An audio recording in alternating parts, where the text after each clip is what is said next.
Nama saya Fanda Pestari Hussein, SPD. Saya CGP Angkatan 11 dari Kota Ambon, Maluku, dan bertugas di SD Impres 26 Ambon. Ya, baik teman-teman. Hari ini saya tidak sendiri, tapi saya didampingi oleh rekan sejawat saya, Ibu Suryati Wapula, SPD SD GR. Beliau adalah guru di SD Impres 26 Ambon dan mengajar di kelas 4. Halo Bu Yati, bagaimana kabar hari ini? Sangat-sangat baik. Sehat? Ya, sehat. Oke, baik Bu Yati. Hari ini kita akan melakukan percakapan praobservasi. Tujuannya agar saya ingin melihat persiapan yang Bu Yati lakukan nantinya pada saat kegiatan pembelajaran di kelas. Apakah Ibu Yati sudah keberatan? Tidak sama sekali. Iya.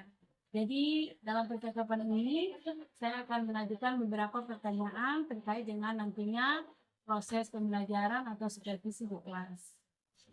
Iya, jadi pertanyaan pertama saya, Ibu Yati, kira-kira Ibu Yati nantinya mengajar mata pelajaran apa, di kelas berapa, dan tujuan pembelajarannya apa? Oke. Jadi saya akan membawa mata pelajaran IPAS di kelas 4 dengan 3 tujuan pembelajaran. Yang pertama itu, 1. Setelah mengamati gambar pada layar, peserta didik dapat menguraikan macam-macam verbal wujud benda dengan benar. Yang kedua, setelah melakukan percobaan, peserta didik dapat menganalisis verbal wujud benda mencair dan membeku dengan tepat. Yang ketiga, setelah berdiskusi, peserta didik mampu menyimpulkan penyebab perubahan wujud benda mencair dan membeku dengan tepat. Oke, baik. Jadi ada 3 tujuan pembelajaran yang nantinya akan Ibu Yati capai dengan mata pelajaran IPAS di kelas 4. Oke, baik. Jadi tadi saya sudah mendengar bahwa nantinya tujuan pembelajaran yang akan dicapai itu menguraikan macam-macam perubahan wujud benda, kemudian menganalisis perubahan wujud benda mencair dan membeku, kemudian menyimpulkan penyebab perubahan wujud benda mencair dan membeku. Ya, baik. Kira-kira dari tujuan pembelajaran yang Ibu Yati sudah rencanakan ini, area pengembangan apa yang dicapai? Area yang ingin saya capai ini ada 4. Yang pertama yaitu penerapan budaya positif. Yang kedua yaitu kompetensi sosial emosional. Yang ketiga itu aspek pengetahuan. Dan yang keempat itu keterampilan. Oke, baik. Jadi ada 4 area pengembangan ya, yaitu budaya positif, kemudian KSE, kompetensi sosial emosional, kemudian aspek pengetahuan, dan yang keempat aspek keterampilan. Ya, baik. Kira-kira rancangan pembelajaran seperti apa yang sudah Ibu Yati rencanakan atau siapkan untuk pembelajaran di hari itu? Rencana yang ingin saya lakukan pada pembelajaran IPAS di hari nanti yaitu yang pertama, strategi diferensiasi berdasarkan kesiapan belajar yang terintegrasi dengan pembelajaran kompetensi sosial emosional. Yang kedua, media, yaitu buku guru, buku siswa, Kemendikbud, laptop, Infekus, PPT, video pembelajaran, dan LKPD. Yang ketiga, metode, tanya jawab, diskusi, presentasi, dan demonstrasi. Yang keempat yaitu model pembelajaran yaitu PBL atau Problem Basic Learning. Yang kelima itu pendekatan TIPAX. Ya, itu. Oke, baik. Jadi itu rancangan-rancangan yang sudah Ibu Yati siapkan atau Ibu Yati rencanakan ya, mulai dari strateginya, media, metode, model, pendekatan, semuanya sudah Ibu Yati rencanakan dengan sangat baik ya. Tentunya untuk menunjang kegiatan pembelajaran yang nantinya akan Ibu Yati lakukan di kelas. Kira-kira kapan kegiatan pembelajaran yang sudah dilaksanakan? Pembelajaran ini akan saya laksanakan pada hari Rabu tanggal 30 Oktober 2024 pada hari Rabu pada pukul 7.15 sampai 8.30 waktu Indonesia Timur. Oke, jadi nanti di hari Rabu tanggal 30 Oktober 2024 di jam pertama sampai jam kedua pukul 7.15 sampai 8.30 saya akan hadir di kelas dan saya akan mengamati dan mengevaluasi kegiatan pembelajaran yang Ibu Yati lakukan Saya akan melihat langkah-langkah pembelajarannya seperti apa dan apakah kegiatan pembelajarannya itu sudah mencapai tujuan pembelajarannya atau belum. Dengan demikian, maka saya akan hadir di sana dan melakukan supervisi kepada Ibu Yati. Ya, Ibu Yati. Yes, ya. Dari percakapan yang sudah kita lakukan hari ini, percakapan praobservasi, kira-kira apa yang Ibu Yati dapatkan dalam percakapan ini? Yang pertama itu saya mulai melakukan persiapan mulai dari langkah-langkah pembelajaran yang akan saya lakukan dan menyiapkan media pembelajaran yang menunjang kegiatan pembelajaran saya nanti. Itu. Sudah selesai masalah presentasi di hari ini. Kita akan berjumpa lagi di hari Rabu. Ibu Yati, saya berharap bahwa Ibu Yati sudah mempersiapkan semuanya dengan baik ya. Oke, sampai jumpa lagi ya. Terima kasih Bu Yati. Selamat siang. Selamat siang. Assalamualaikum anak-anak. Hari ini kita mau belajar mata pelajaran IPAS ya. Sebelum kita belajar, mari kita berdoa. Ketua kelas silakan.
Oke. Nah, sekarang wujud benda padat.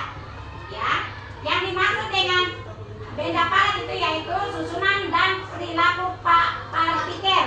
Ya, yang pertama itu sangat rapat, kedua tersusun dalam pola tertentu, dan yang ketiga bergetar pada posisinya. Nah, sifatnya kaku. Yang kedua, bentuk tetap, volume juga tetap. Kemudian tidak dapat dikompresi. Yang kelima tidak dapat mengalir. Ya, itu wujud benda padat ya. Nah, sekarang wujud benda cair, susunan dan perilaku partikelnya. Yang pertama berdekatan tetapi tidak memiliki pola yang teratur. Yang kedua, memiliki sedikit ruang kosong di antaranya. Yang ketiga, meluncur dan berguling melewati satu sama lain. Sifat benda cair. Yang pertama tidak kaku. Yang kedua tidak ada bentuk yang tetap. Yang ketiga volumenya tetap. Yang keempat dapat dikompresi sedikit. Yang kelima dapat mengalir. Ya, itu wujud benda cair. Sekarang wujud benda gas, susunan dan perilaku partikelnya. Yang pertama berjarak jauh, ya jaraknya jauh. Yang kedua merambat dalam garis lurus sampai memantul pada partikel atau permukaan lain. Ya, yang ketiga bergerak cepat. Nah, sifat dari benda gas tidak kaku, tidak ada bentuk yang tetap, tidak ada volume yang tetap, dapat dikompresi, dapat mengalir. Oke, itu jadi wujud benda gas. Oke, kita lanjut. Nah, sekarang Ibu Guru mau bertanya buat kepada kalian. Ibu Guru kasih pertanyaan ya. Apa yang terjadi ketika es krim didiamkan di tempat terbuka? Es krim itu akan mencair. Mengapa sampai es krim bisa mencair atau meleleh? Karena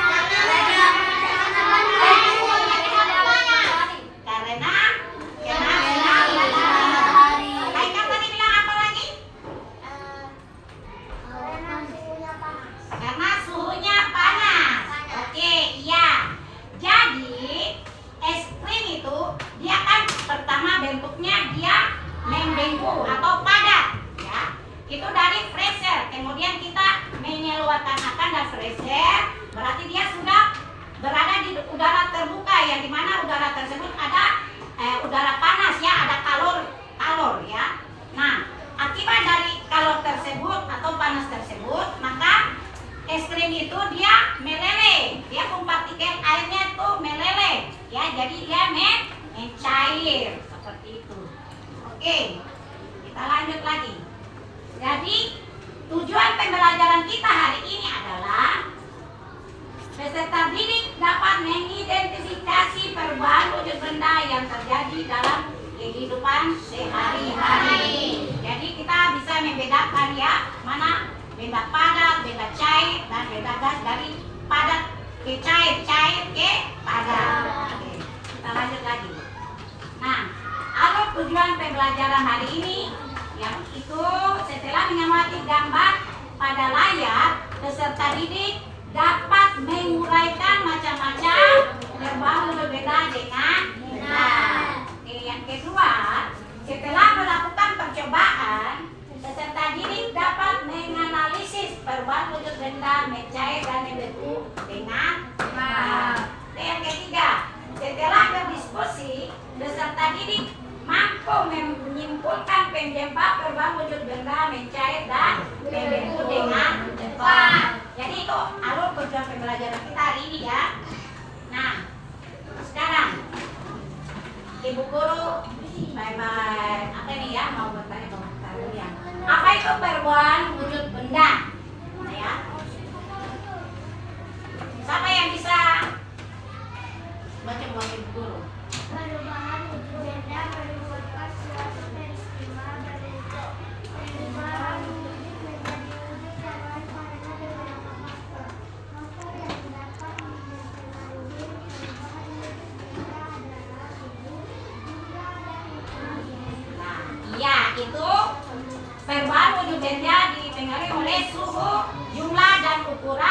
benda. Ya, itu. Oke, kita lanjut lagi. Nah, perubahan wujud benda. Nah, ini ada sebuah video tentang perubahan wujud benda. Ya, kita tonton sama-sama ya. Ya. Enam. Oke. terjadi pada suatu benda atau zat dengan wujud atau bentuk yang berbeda.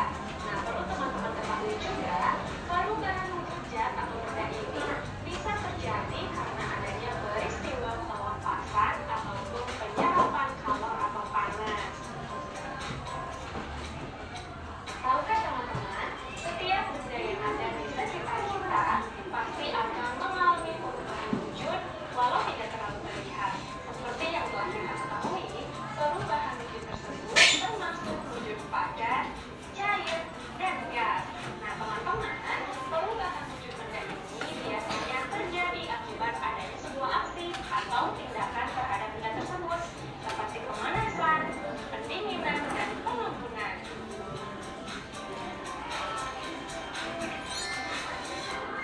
Nah, teman-teman, ada 6 jenis perubahan wujud benda, yaitu membeku, mencair, mengembun, menguap, menyusui, dan mengkristal atau istilah lainnya yaitu deposisi.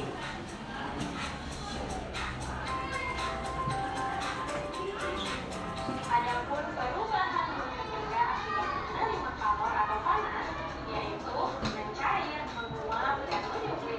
Sedangkan perubahan wujud benda akibat melepaskan kalor atau panas, yaitu membeku, mengembun, dan mengkristal.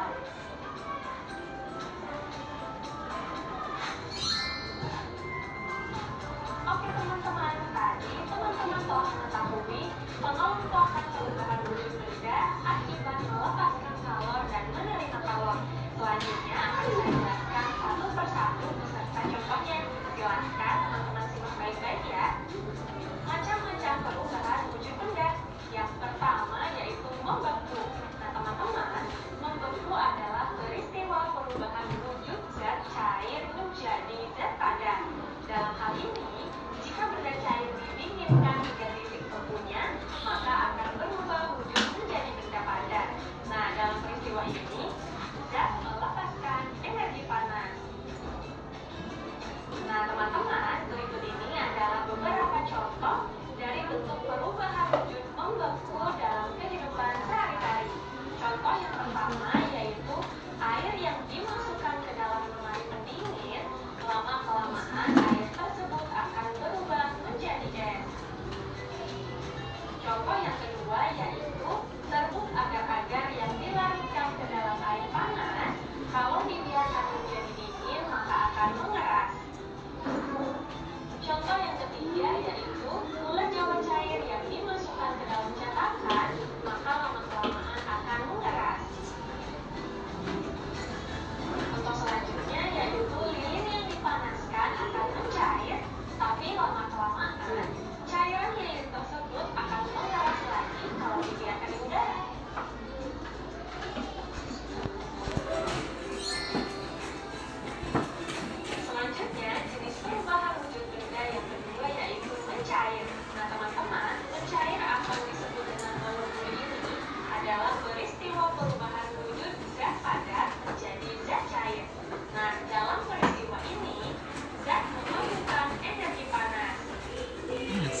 Nah, teman-teman, jenis perubahan wujud benda selanjutnya yaitu menguap.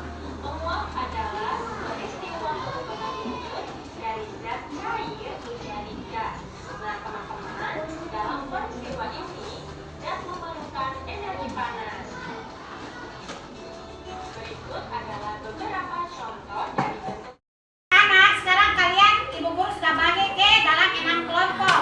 Jadi hari ini kita mau buat praktek tentang perubahan wujud benda dari cair ke padat, padat ke cair. Jadi setiap kelompok ini kita melakukan percobaan yang sama tapi dengan bahan yang berbeda.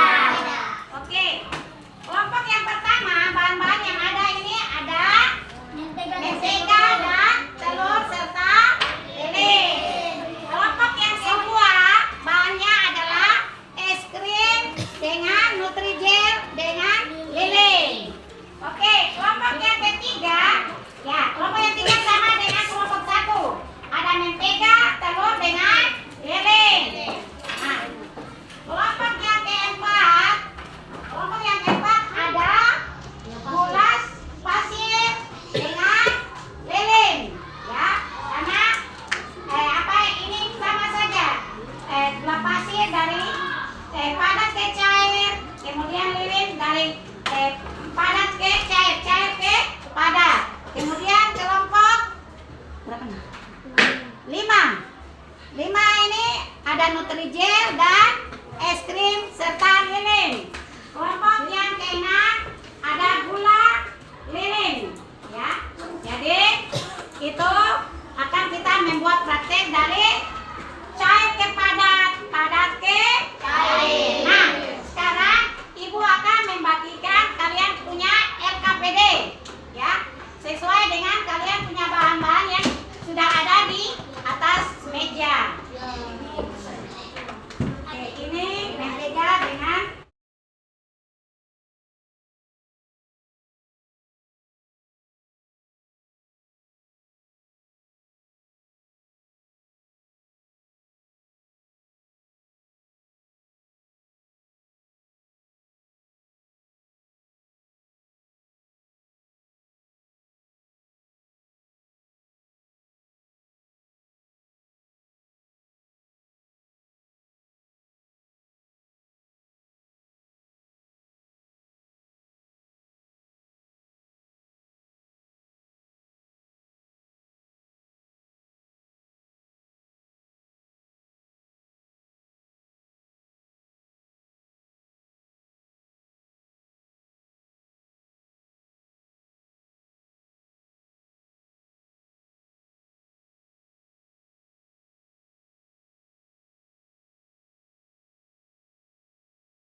Ya.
dingin yang kita panaskan. Kita panaskan semula berwujud padat, lalu berubah menjadi cair. Kemudian tadi ada melakukan percobaan es krim yang terkena panas semula berwujud padat, kemudian berubah menjadi cair. Nah, perubahan wujud zat ini dipengaruhi adanya kalor. Kalor itu apa?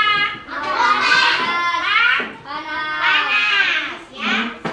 Ketika zat padat dipanaskan, maka ia akan berubah menjadi cair, ya, atau mencair. Sebaliknya, ketika